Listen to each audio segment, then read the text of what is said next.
Update to the carburetor. I can't say this is wrong, but I have something that's a little more right. Number right there, 9076S, indicates this carburetor is for a 1977 360 California emissions high performance engine.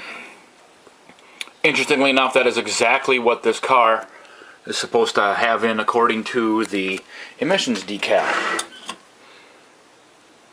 Even though it's not VIN for an HP, that's what the sticker says it should have. So that's what's going back in there.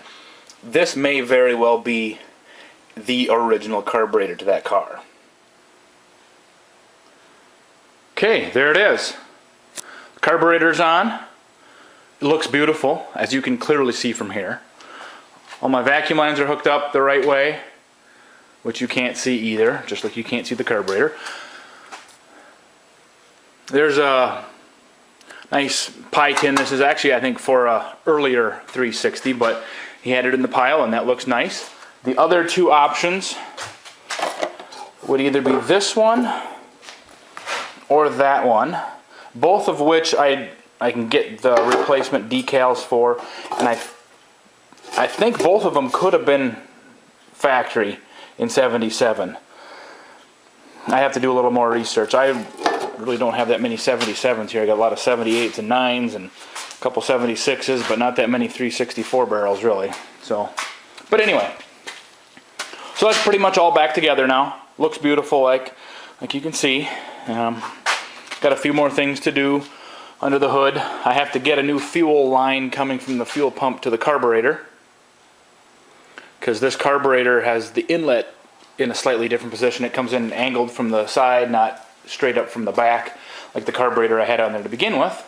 So, but otherwise, under the hood is almost done. Once I get a hood on there, then it will actually be under the hood. But it is a pretty cool story on this carburetor.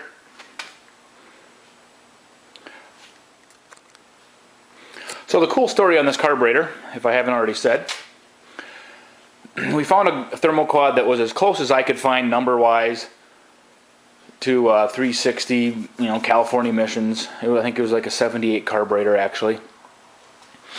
But it was missing a couple pieces. It was missing like the throttle linkage and the cruise control linkage or something like that.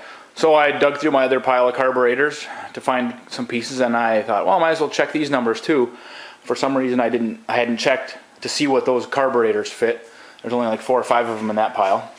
And lo and behold, I have a carburetor for a 77 360 California emissions car with an HP engine, which the VIN does not say this is an HP, but all the emissions stuff, the way it was set up, the decal on here, everything else said it was HP. He took this carburetor off when he lived in Minnesota, up south of the cities, back in the 80s. Guess where I found this other carburetor? South of the cities, not just a couple years ago. It's only been in my pile for a little while. So there's a real good chance that this not only is the correct carburetor, but the actual carburetor that came off here. Because I can't imagine there are very many California emissions cars, 360, 4-barrel, 77s, carburetors floating around in the middle of Minnesota, So anyway, that's the cool story with the carburetor.